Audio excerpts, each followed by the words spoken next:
Hi friends, welcome back. तो friends, आज का वीडियो है top 5 biggest आर्मीज in the world 2020। दुनिया की सबसे बड़ी सेना कौन सी है? तो चलो फ्रेंड्स, वीडियो देखते हो, पता करते हैं टॉप 5 कौन से हैं।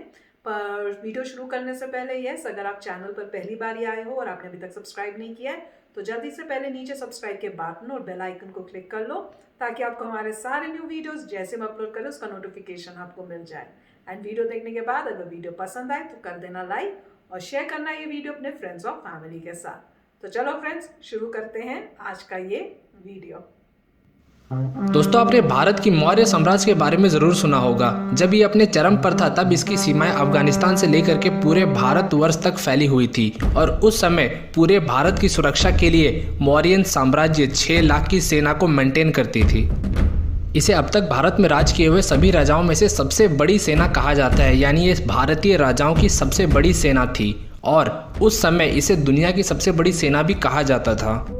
पर आज बात 2020 की करेंगे। आज हम जानेंगे कि 2020 में कौन सी हैं वो दुनिया की 5 सेनाएं जो सबसे बड़ी हैं। Top 5 biggest आर्मीज in the world. नमस्कार दोस्तों, मैं साहिल चौधरी आप सबका स्वागत करता हूं आप ही के चैनल इंडिया टॉक्स पे। पूरे दुनिया में जो 5वीं सबसे बड़ी सेना है वो है रूस की सेना, यानी नंबर 5 पे जो देश आता है उसका नाम है रशिया। 10,13,000 सैनिकों के साथ रशिया इस लिस्ट में 5वें पोजीशन पर आता है। रशिया की ऑफिशियली शुरुआत तो 1992 में हुई थी जब सोवियत यूनियन टूटा था, लेकिन असलियत में रशियन जो आर्मी है वो सोवियत यूनियन के एरा की ही है, जबकि उस समय ये आर्मी और भी बड़ी हुआ करती थी, लेकिन रशिया बनने के बाद इसे काफ़ी स्केल डाउन किया गया। रशिया में शरीर जमा देने वाली ठंड में इन सैनिकों को रहना पड़ता है, जिसने इन सैनिकों को काफ़ी मजबूत बना दिया है। इसलिए रशिया के सैनिकों को काफ़ी टफ माना जाता है और ये कहा जाता है कि ये किसी भी कंडीशन में जा करके सर्वाइव कर सकते हैं। अब चलते हैं नंबर 4 की तरफ। तो हमारे लिस्ट में जो देश नंबर 4 पे आता है उसका नाम है नॉर्थ कोरिया। आपको सुन करके थोड़ी हैरानी हो रही होगी कि कोरिया जैसा छोटा सा देश हमारे लिस्ट में चौथे स्थान पे कैसे आ सकता है, वो भी 12,80,000 की सेना के साथ। कोरियन पीपल्स आर्मी की शुरुआत 1932 में हुई थी और आज ये बढ़ बढ़ करके 12,80,000 की एक मजबूत सेना बन चुका है जो प्योंगयांग में लोकेटेड है। 2.5 करोड़ की आबादी में 12,80,000 सैनिक, यानी कुल आबादी के टोटल 5% लोग आर्मी में। ये सुनने में थोड़ा अजीब लगता है, लेकिन इसकी एक वजह यह है कि नॉर्थ कोरिया में आपको कंपलसरी मिलिट्री ट्रेनिंग लेना होता है और अगर आप एक सर्टेन एज ग्रुप में आते हैं तो आपको आर्मी में जाना ही पड़ता है और मजबूरन सर्विस देना पड़ता है। यानी नॉर्थ कोरिया मजबूरन अपने ज़्यादातर जो फिट यूथ हैं उनको आर्मी में भेज देता है और आर्मी में काम करवाता है। अब चलते हैं नंबर 3 पर। तो दुनिया का वो देश जिसके पास पूरे दुनिया में तीसरी सबसे बड़ी सेना है उसका नाम है the United states of America. USA की सेना 12,81,000 सैनिकों के साथ बस 1,000 के डिफरेंस से नॉर्थ कोरिया को पीछे छोड़ देती है, जो कि बहुत कम है जब इन दोनों देशों की आबादी को कंपेयर किया जाए। नॉर्थ कोरिया और यूएसए की दुश्मनी को देखते हुए हम ये कह सकते हैं कि नॉर्थ कोरिया ने अपने दुश्मन जितनी ही बड़ी सेना खड़ी कर ली है। यूएस आर्मी का हेडक्वार्टर आर्लिंगटन कंट्री वर्जीनिया में स्थित है। आज हम लिस्ट में जितने भी आर्मीज़ को देख रहे हैं, इन्हें अगर प्रेजेंट स्टेट में देखा जाए तो यूनाइटेड स्टेट्स ऑफ अमेरिका की आर्मी इनमें से सबसे पुरानी आर्मी है, जो कि 244 ईयर्स पहले स्थापित हुई थी। लिस्ट को अब थोड़ा और आगे बढ़ाते हैं। तो पूरी दुनिया में जिस देश ने दूसरी सबसे बड़ी सेना रखी है उसका नाम है भारत। भारत 13,62,000 सैनिक के साथ पूरी दुनिया में दूसरे नंबर पे आता है। भारतीय सेना का हेडक्वार्टर न्यू दिल्ली में स्थित है। अगर हम आज की भारतीय सेना को उस समय के चंद्रगुप्त मौर्य की सेना से कंपेयर करते हैं तो आज हम लगभग डबल नंबर पर हैं, यानी चंद्रगुप्त के पास 6 लाख की सेना थी तो आज भारत के पास 13 लाख की सेना है, यानी लगभग 2 गुना। पर अगर हम आज की भारत की आबादी को उस समय की भारत की आबादी से कंपेयर करें तो आज भारत की कुल आबादी है 132 करोड़।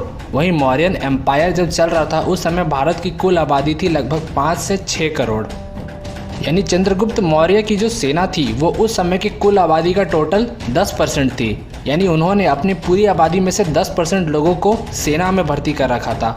और आज की अगर भारत की आबादी देखें तो 132 करोड़ में से सिर्फ 13 लाख सैनिक, यानी 0.1% है हमारे ऐसे लोग जो आर्मी में हैं, यानी कुल आबादी के 0.1% लोग ही आर्मी में हैं। और उस ज़माने में अपने 10% आबादी को आर्मी में रखना यानी इतनी बड़ी सेना को चला पाना और इतना खर्चा कर पाना बहुत ही मुश्किल था।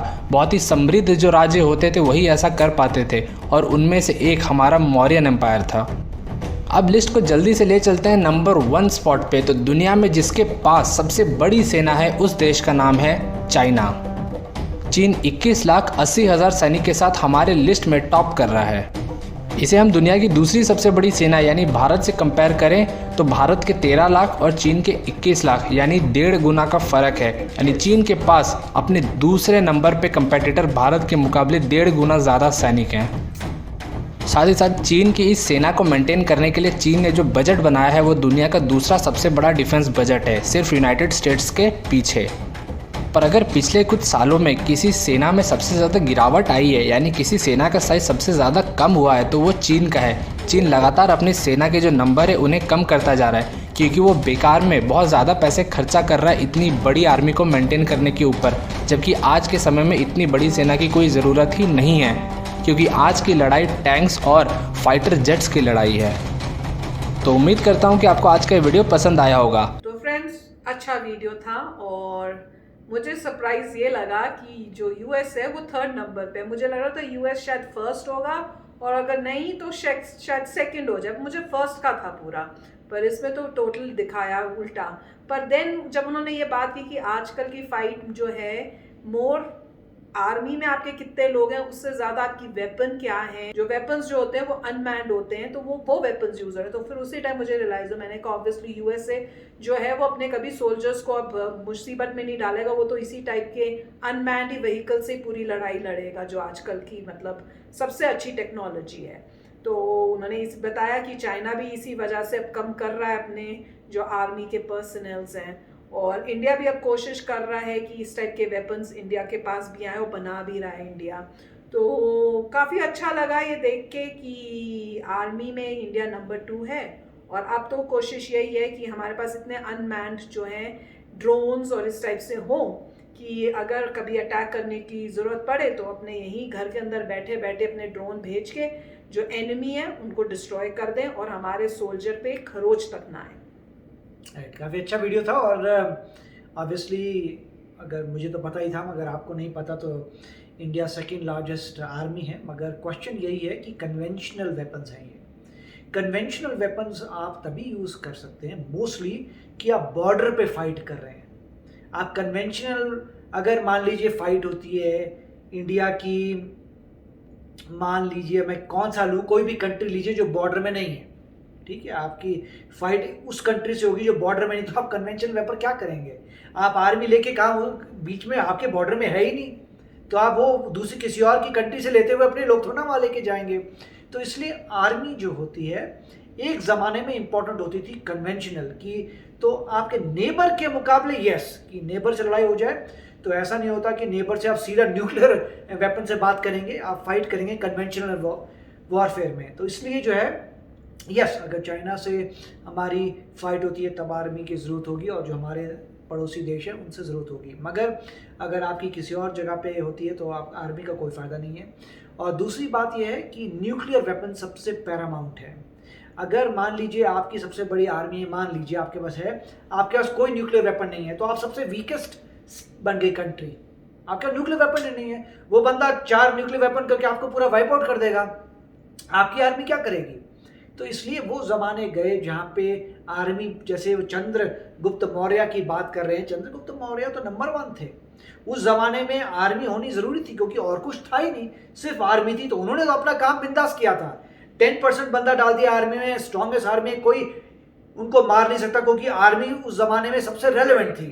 आजकल के ज़माने में आर्मी रेलेवेंट नहीं है। आजकल के ज़माने में आपको वेपन्स की पावर, मिसाइल्स, और जो इसरो काम कर रहा है, स्पेस से काम हो रहा है, आर्टिफिशियल इंटेलिजेंस हो रहा है, न्यूक्लियर वॉरहेड्स और एसेंशियली वेपन्स।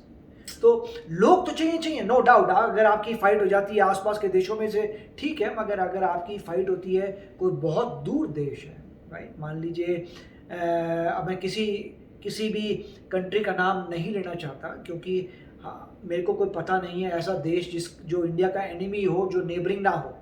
हमें नेबर से ही प्रॉब्लम रहती है। मेरे को कोई ध्यान में आता ही नहीं है कोई ऐसा कंट्री जिससे हमारी प्रॉब्लम है, कि हमारी किसी कंट्री से प्रॉब्लम नहीं है अदर देन नेबर्स। और हमें प्रॉब्लम नहीं, उन्हें प्रॉब्लम है बिना वजह, क्योंकि वो हमारी जमीन लेना चाहते हैं। प्रॉब्लम हमें क्यों है? क्योंकि वो गलत काम कर रहे हैं, क्योंकि टेररिज्म हो रहा है, प्रॉब्लम्स आ रही है। तो जो मैं कह रहा हूँ कि हमें प्रॉब्लम है, प्रॉब्लम उनकी हरकतों से हमें प्रॉब्लम है, कि उनकी हरकतें इतनी खराब हैं कि हमें प्रॉब्लम है। तो इंडिया को तो आर्मी अपनी इंक्रीज करनी है, क्योंकि हमें बॉर्डर में प्रॉब्लम्स हैं। मगर जीतने के लिए इवेंचुअली आपको सुपीरियर वेपन्स चाहिए, सुपीरियर टेक्नोलॉजी चाहिए, न्यूक्लियर वेपन्स चाहिए, और इसमें मास्टरी चाहिए। सिमिलर टू इजराइल, छोटी कंट्री मगर ज़्यादा पावरफुल। जैसे इंडिया अपनी रिसर्च एंड डेवलपमेंट करेगा, अपने पावरफुल वेपन्स लाएगा और इन वेपन्स का डेमो करेगा, दिखाएगा दुनिया को, तो लोग कहेंगे ये कंट्री नंबर 1 है। तो काफ़ी अच्छा वीडियो था गाइस। यस फ्रेंड्स, तो आप भी इस कमेंट सेक्शन में अपने थॉट्स लिखना, अपने व्यूज लिखना। चलते हैं, मिलेंगे नेक्स्ट वीडियो में बहुत ही जल्द। Till then take care and bye bye. तो अगर आप मेरे इस चैनल पे नए हो तो जल्दी से सब्सक्राइब के बटन को हिट करो और बेल आइकन को क्लिक करो, ताकि आपको मेरा जब नया वीडियो मैं लगाऊं आपको उसके बारे में जल्दी से पता चल जाए।